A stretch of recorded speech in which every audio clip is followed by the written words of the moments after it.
বাংলাদেশের সবকিছুর নাম বদলায়া বিএনপি সরকারের এমপি মন্ত্রীদের নামে করার জন্য দাবি করছি আজকের এই প্রোগ্রাম থেকে। আমরা তারা ইউনিয়ন ছেলের নামে দিয়ে দিতেছে, এলাকার নাম বাপের নামে দিতেছে, তার কিন্তু একটা বউ আছে, মেয়ে আছে।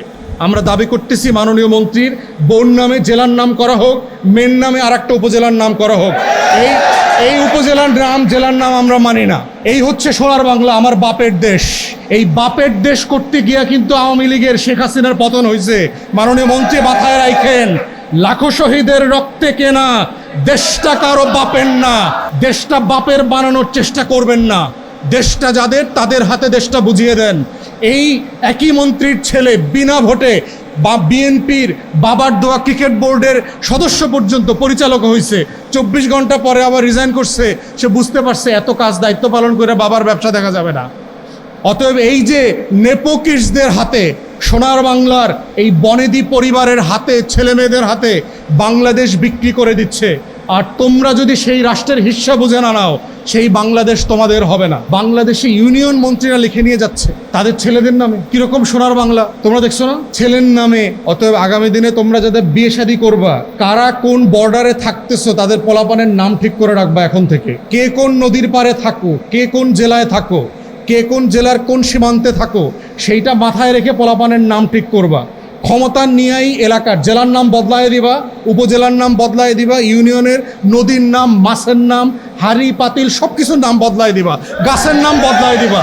বাংলাদেশের রাস্তাঘাট যা কিছু আছে, ফল টল সব। প্রথম কথা হচ্ছে যে বাজেটে প্রতি বছর শিক্ষা নিয়ে যখন আলোচনা হয় তখন বলা হয় যে আমাদের শিক্ষার্থীদের বাজেটে শতাংশ কত দেয়া হবে এবং কত শতাংশ শিক্ষার্থীদের আপনার মিল দেয়া হবে, ভর্তুকি দেয়া হবে, বেতন বাড়ানো হবে শিক্ষকদের, এই আলোচনাগুলো হয়।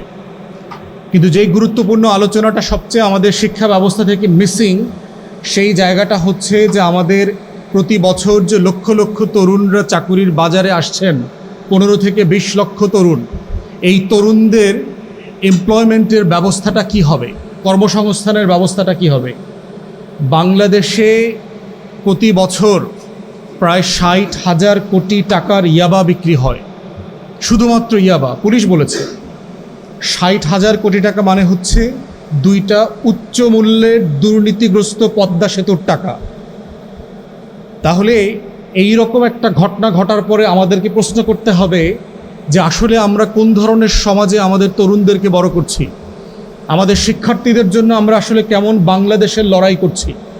আমাদের এই যে লক্ষ লক্ষ তরুণরা আজকে হতাশ হয়ে যাচ্ছে, তারা আজকে পিয়নের চাকরির জন্য বিশ্ববিদ্যালয়ের গ্রাজুয়েটরা অ্যাপ্লাই করছে, সচিবালয় থেকে বিভিন্ন জায়গা থেকে আমাদেরকে বলছে 4র্থ শ্রেণীর কর্মচারী হবার জন্য বিশ্ববিদ্যালয়ের গ্রাজুয়েটরা অ্যাপ্লাই করছে। তাহলে সেই লেখাপড়া, সেই ডিগ্রি, সেই সনদ, এগুলো আসলে আমার শিক্ষার্থী, আমার তরুণ, তাদের ভবিষ্যৎ বিনির্মাণে কী ভূমিকা পালন করছে। এবং এই বাজেটে দেখলাম আমাদের এই সরকার, মাননীয় প্রধানমন্ত্রী থেকে শুরু করে বিভিন্ন পর্যায়ে শিক্ষামন্ত্রীদের বক্তব্যে দেখছি যে তারা প্রাতিষ্ঠানিকভাবে এইটা তৈরি করা, ওইটা তৈরি করা, প্রত্যেকটা সংসদীয় আসনে একটা করে বিশ্ববিদ্যালয় করবে। এই ধরনের গাঁজাখোর আইডিয়া পৃথিবীর অন্য কোনো জায়গায় আছে কিনা আমার জানা নাই। আপনার ইতিমধ্যে যে পরিমাণ বিশ্ববিদ্যালয় আছে, তাদেরই তো অধিকাংশ ছেলে মেয়েদের চাকরির ব্যবস্থা নাই, তাদের কর্মসংস্থান নাই। আপনি তাদেরকে নতুন করে আবার গ্রামে গঞ্জে বিশ্ববিদ্যালয় নিয়ে যাবেন, তারপর পড়ালেখা করে তারা কি করবে? অথচ আপনি যারা এমপ্লয়ার আছেন তাদের সাথে কথা বললে দেখবেন যে তারা ইন্টারভিউ করবার সময় দেখতে পায়, বুঝতে পায় যে আমাদের দেশের গ্র্যাজুয়েট, মাস্টার ডিগ্রি পাস ছেলে মেয়েদের অলমোস্ট কোনো দক্ষতা নাই, কোনো স্কিল নাই। আমি নির্বাচন করবার সময় আমি গ্রামে গঞ্জের স্কুলগুলোতে দেখেছি, একদম প্রত্যন্ত গ্রামের স্কুলে গিয়ে জিজ্ঞেস করেছি তোমাদের বাবা কৃষক কারা কারা, একটা ছেলেও হাত তোলে নাই, এমন স্কুলও দেখেছি। অথচ তারা প্রত্যেকে কৃষক পরিবারের ছেলে। শিক্ষক, হেড টিচার পর্যন্ত সারপ্রাইজড হয়ে গেছে যে সেই প্রত্যন্ত চরের ভিতরে, গ্রামের ভিতরে একটা হাই স্কুলের একটা ছেলে মেয়ে হাত তুলল না যে তার বাবা কৃষক। তাহলে কৃষক হওয়াটা কি খুব দোষের, অপমানের? বাবা কৃষক এই পরিচয়টা কি দেয়া যাবে না? তাহলে আমাদের ছেলে মেয়েদেরকে আমরা কি শেখাচ্ছি? যে আমার বাবা যদি পিয়ন হয়, আমার বাবা যদি দারোয়ান হয়, আমার মা যদি বুয়ার কাজ করে, আমার মা যদি গার্মেন্টসে চাকরি করে, সে যদি মধ্যপ্রাচ্যের শ্রমিকের কাজ করে, তাহলে কি সেই জায়গাতে সেই ছেলে মেয়েদের পরিচয় দিয়ে বড় হবার কোনো স্বপ্ন থাকবে না?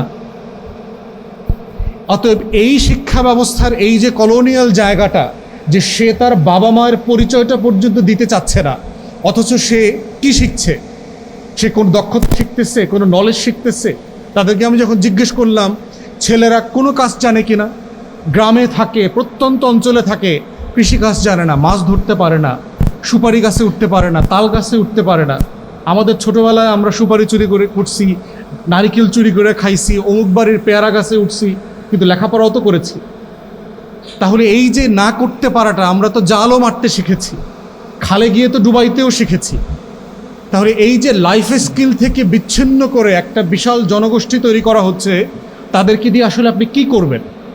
তাদেরকে আপনি আসলে কি বানাবেন ভবিষ্যতে? তাদেরকে কি আপনি বারবার মিয়ানমারের ইয়াবাখোর বানানোর চেষ্টা করছেন? এই ইয়াবার শতাংশ কি আমাদের শিক্ষামন্ত্রীরা পায়? তাদেরকে কি ভারত থেকে আসা ফেন্সিডিলের আপনারা কাস্টমার বানাচ্ছেন বাংলাদেশে? শিক্ষিত বেকার মানি হচ্ছে সে হতাশাগ্রস্ত হবে, সে ফেন্সিডিল খাবে, সে ইয়াবা খাবে। তাহলে এই ব্যবসার টাকা কি আমাদের শিক্ষা মন্ত্রণালয় থেকে শুরু করে আমাদের শিক্ষার সাথে জড়িতরা, যারা ফেন্সিডিল ব্যবসায়ী আছে, যারা ইয়াবা ব্যবসায়ী আছে, তাদের সাথে মিলেমিশে করছেন? তাহলে এই শিক্ষা ব্যবস্থার মধ্যে আমরা কোনো বাস্তবতা দেখতে পাচ্ছি না। আমরা ধারণা করেছিলাম যে একটা নতুন নির্বাচিত সরকার আসলে পরে এই দৃষ্টিভঙ্গিগুলোর মধ্যে পরিবর্তন আসবে। কি পরিবর্তন? মৌলিকভাবে আমরা যেগুলো প্রস্তাব করেছেন তার ভিতরে কোনো মৌলিক কাঠামোর পরিবর্তন দেখতে পাচ্ছি না। শুধুমাত্র প্রতিষ্ঠান বাড়াও, টাকা বাড়াও, বেতন বাড়াও, নতুন বিল্ডিং করো, ভবন করো, কিন্তু এর মধ্য দিয়ে এই তরুণীরা আসলে আগামী দিনে কি হয়ে উঠবে, কিভাবে তাদের ভবিষ্যৎ কেরিয়ার গড়বে, তার কোনো স্বপ্ন নাই। অতএব সেই জায়গায় বাংলাদেশ ছাত্রপক্ষের উপরে আজকের এই ঐতিহাসিক রেসপন্সিবিলিটি আছে বাংলাদেশ সরকারকে প্রশ্ন করা, জবাবদিহিতার মধ্যে আনা, যে তাদের ভবিষ্যতের জন্য, তাদের ভবিষ্যতের কেরিয়ার তৈরি করবার জন্য, হতাশাগ্রস্ত বাস্তবতা থেকে বেঁচে থাকার জন্য তারা আসলে কি প্রস্তাব করছে, কি আয়োজন করছে, এবং সেই আয়োজনের জন্য লড়াইটা করা, যেন তাদেরকে ফেন্সিডিল ইয়াবার মুখোমুখি না হতে হয়, তাদেরকে যেন একটা অনিশ্চিত ভবিষ্যতের দিকে যেতে না হয়। প্রথম মাস্টার্সের পরে আবার দ্বিতীয় মাস্টার্স পরে বাংলাদেশের ছেলেমেয়েরা, একটা মাস্টার্সের পরে আবার দ্বিতীয় অনার্স করবার প্ল্যান করে, প্যারালালি দুইটা অনার্স কোর্স করতেছে, প্যারালালি লেখাপড়া শেষ করে আবার ট্রেনিং কোর্স করতেছে, আবার এমপ্লয়মেন্ট কাজ শেখার জন্য যুব যে মন্ত্রণালয় আছে সেখানকার ট্রেনিং কোর্সগুলো করতেছে। তাহলে আপনি এটা আগে শেখান নাই কেন? কারিগরিকে আপনি আলাদা কেন করলেন? আপনার লেখাপড়ার মেইন স্ট্রিমে কেন ছেলেমেয়েরা কারিগরি শিখছে না? তাহলে তারা ভবিষ্যতে কি করবে? তারা ভাষা শিখতেছে না, আইটি স্কিল শিখতেছে না। অতএব এই কাঠামোগত শিক্ষার যে সংগ্রাম এবং লড়াই, সেখানে আমরা বোধ করছি যারা আজকে শিক্ষার্থীরা আছেন তাদেরকে সিরিয়াসলি এটা মাথায় নিতে হবে। কারণ দিন শেষে এইটা তোমাদের লড়াই।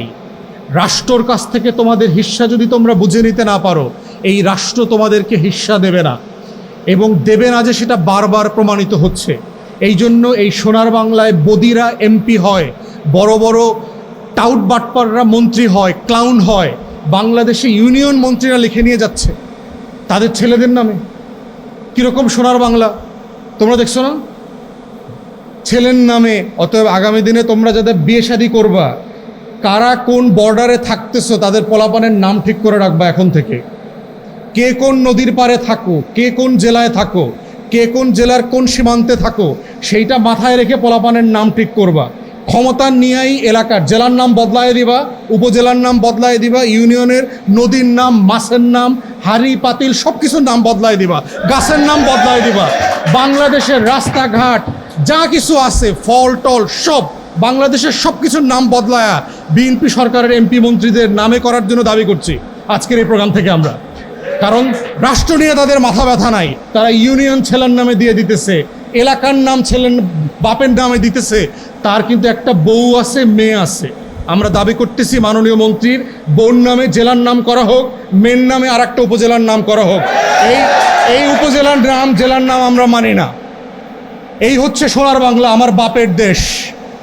এই বাপের দেশ করতে গিয়া কিন্তু আওয়ামী লীগের শেখ হাসিনার পতন হয়েছে। মাননীয় মন্ত্রী মাথায় রাখেন, লাখো শহীদের রক্তে কেনা দেশটা কারো বাপের না। এটাই হলো ২৪-এর স্লোগান। দেশটা বাপের বানানোর চেষ্টা করবেন না। দেশটা যাদের, তাদের হাতে দেশটা বুঝিয়ে দেন। এই একই মন্ত্রীর ছেলে বিনা ভোটে বা বিএনপির বাবার দোয়া ক্রিকেট বোর্ডের সদস্য পর্যন্ত পরিচালক হয়েছে, 24 ঘন্টা পরে আবার রিজাইন করছে। সে বুঝতে পারছে এত কাজ দায়িত্ব পালন করে বাবার ব্যবসা দেখা যাবে না। অতএব এই যে নেপোকিসদের হাতে, সোনার বাংলার এই বনেদি পরিবারের হাতে, ছেলে মেয়েদের হাতে বাংলাদেশ বিক্রি করে দিচ্ছে, আর তোমরা যদি সেই রাষ্ট্রের হিস্সা বুঝে না নাও, সেই বাংলাদেশ তোমাদের হবে না। অতএব 24-এর গণ অভ্যুত্থানের যে লড়াই ছিল, এই বাংলাদেশটা আমার, এই বাংলাদেশটা আমাদের, এই বাংলাদেশটা আমাদের সবার। কোনো ব্যক্তি, পরিবার, কোনো দলের কাছে এই রাষ্ট্র বেচে দেওয়া হয় নাই। 24-এর আগেও দেওয়া হয় নাই, 24-এর পরেও কাউকে বেচে দেওয়া হবে না। অতএব এইটা মাথায় রেখেই হচ্ছে বাংলাদেশ ছাত্রপক্ষ এবং শিক্ষার্থীদেরকে আগামী দিনের ন্যায্য লড়াই করতে হবে বাংলাদেশটাকে বুঝে নেবার জন্য। এই রাষ্ট্রের সহায় সম্পত্তি, সীমান্ত, শিক্ষা, বাজেট সব কিছুর মালিকানা হচ্ছে এই রাষ্ট্রের তরুণদের, আগামী দিনের ভবিষ্যৎ প্রজন্মের। এবং এটার লড়াই করবার, নেতৃত্ব দেওয়ার জন্য বাংলাদেশ ছাত্রপক্ষকে আহ্বান জানিয়ে আমার বক্তব্য এখানেই শেষ করছি। সবাইকে অসংখ্য ধন্যবাদ।